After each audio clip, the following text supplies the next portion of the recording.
ए किछि दिन पूर्व गोटे वीडियो पोस्ट करथिनी जो मुझे कि मोर अपराजिता गछ बैगणी रंगर से नष्ट हो जाइए तो सेटा मोर बहुत दिन पुराणा गछ थिला। कारण अपराजिता गछ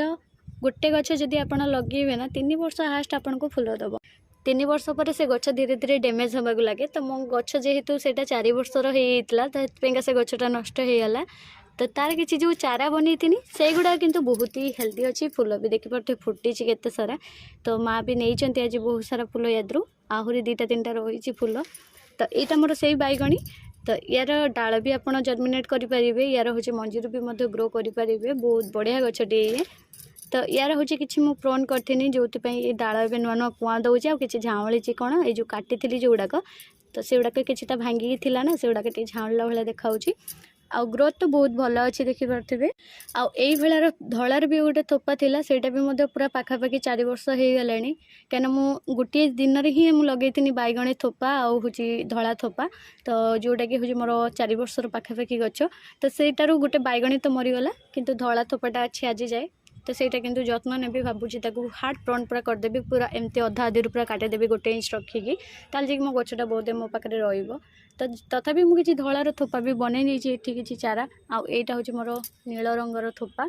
जोटा कि एबे ताको हूँ ट्रांसप्लांटिंग करी कहीं यहाँ गोटे मुझे डालू ग्रो करी ना बहुत डर रखिकी ट्रांसप्लांट कला बेले ना बहुत डर ही थिला काले गछटा नष्ट हो कौन। तो एबे भावुची यार किसी जो नुआ ग्रोथ होची ना से ग्रोथ पार्ट को प्रोन करी जो तादर किसी डाल चारा बनईदेवी जो मत यार किसी नुआ कलेक्शन मिल जाव। तो यार मु भाभी आग को किसी हैंड पॉलिनेशन करके नुआ रंग गोटे बाहर करी जोटा कि आमर अन्य फूलर तार केसर आणिकी यार लगे कि रंग चेंज करी कहीं यार भी केसर थाए ना भीतर पाखुड़ा देखिपे केसर भाया अच्छी हलदिया केसर तो से केसर लगेदेले ये भी हैंड पॉलिनेशन बहुत सहजरे हो।